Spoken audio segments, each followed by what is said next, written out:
अमित गुप्ता जी, दिल्ली से। राधे राधे महाराज जी। महाराज जी, जिंदगी में सब कुछ हासिल है लेकिन मेरा ठहराव नहीं हो पा रहा। मैं चंचल हूँ, कभी इधर भागता हूँ कभी उधर, कभी इनकी पूजा करता हूँ कभी उनकी पूजा करता हूँ। एक दिन एकांतिक में उसने कहा, विश्व का हर सुख हमारे पास है, विश्व का हर सुख हमारे पास है, लेकिन मेरा मन शांत नहीं है। क्यों? उसने प्रश्न किया था, जैसे आपने प्रश्न किया ऐसे उसने कहा। तुमने कहा तुम्हारे पास भगवान नहीं, तुम्हारे जीवन में भगवान का अस्तित्व नहीं है, तुमने भगवान की शरणागति नहीं ली, भगवान का आश्रय नहीं लिया, इसलिए मन बिना भगवान के नहीं टिक सकता। मन भगवान का अंश है, इंद्रियाणाम मनश्चास्मि, और ये भोगों में कभी तृप्त नहीं हो सकता, ये भगवान में तृप्त होगा।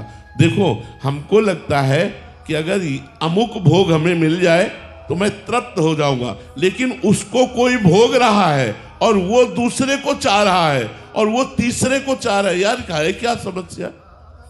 इस बात को समझना चाहिए कि भोगों से कभी किसी को तृप्ति नहीं हो सकती। एक बार चक्रवर्ती सम्राट महाराज भर्तरी जी ने अपने मन को पढ़ा कि ये चाह क्या रहा है, तो मन में निकला एक सुंदर स्त्री का संयोग।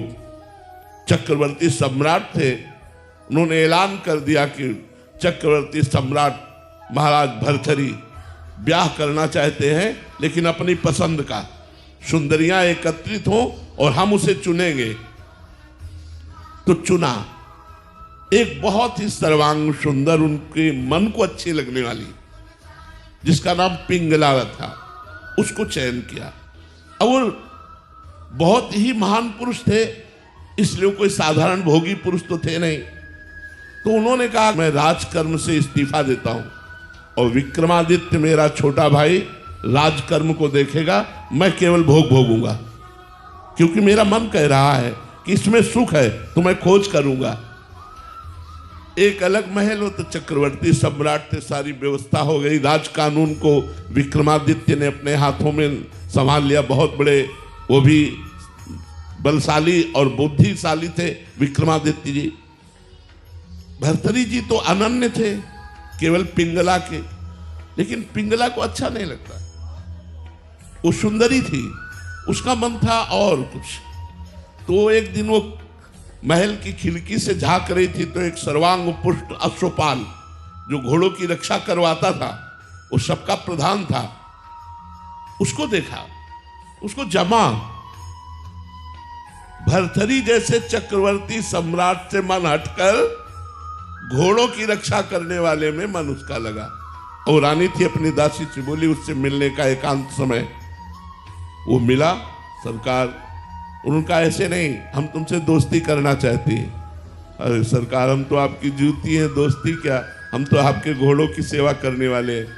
धीरे धीरे धीरे गलत संबंध पिंगला का अश्वपाल से हो गया।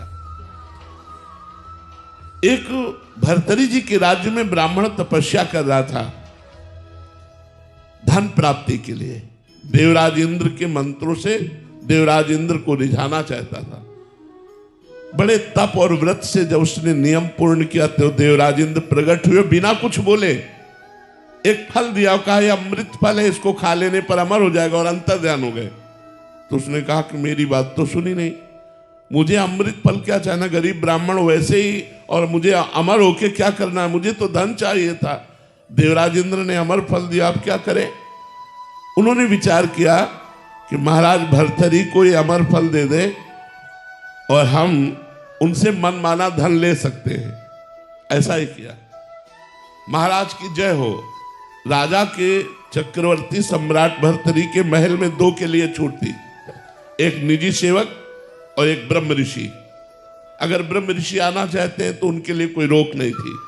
वो गए, महाराज की जय हो, खड़े होकर प्रणाम किया और कहा कहो ब्राह्मण देवता। बोले मैंने तपस्या की और अमल फल प्राप्त किया, ये आप ले लीजिए।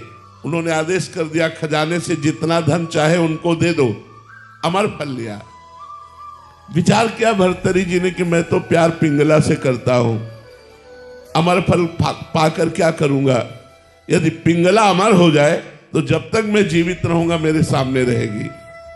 पिंगला को बुलाया और कहा, मेरे राष्ट्र के ब्रह्म ऋषि ने तपस्या के द्वारा ये अमर फल प्राप्त किया, इसे आप स्वीकार कर लीजिए और खा लीजिए।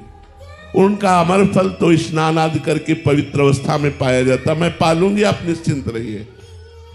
उसने विचार किया कि मैं अमर फल खा करके क्या करूंगी, अगर मेरा दोस्त अश्वपाल अमर हो जाए तो मुझे, उसने अश्वपाल को अमर फल दे दिया। अश्वपाल का राजा के दरबार में नृत्यांगना जो नवयुवती वैश्या थी उससे भी संपर्क था। उसने सोचा अगर वो वैश्या अमर हो जाए तो मेरा जीवन सफल हो जाए। उसने अपनी प्रेमिका वैश्या को दे दिया। वैश्या ने विचार किया, मैं नाचने वाली इस अमर फल को खाकर क्या करूंगी, अगर महाराज भर्तरी अमर हो जाए तो वो फल फिर भर्तरी जी के पास पहुंच गया। वैश्या ने जाकर, जय हो सरकार, वो निजी सेवकों में थी, ये अमर फल लीजिए। भर्तरी जी ने सुना अमर फल, वैश्या राष्ट्र का ब्रह्म ऋषि बोल रहा है, वो तो समझ में आया। वैश्या से कहा, सत्य बोलना, नहीं मृत्यु दंड दूंगा। यह अमर फल तुझे कहां से प्राप्त हुआ? बोले महाराज अश्वपाल से। चलो एकांत हो, जब मैं बुलाऊं तब आना। भर्तरी जी ने कहा, मैं कल दरबार में पेश हो रहा हूं।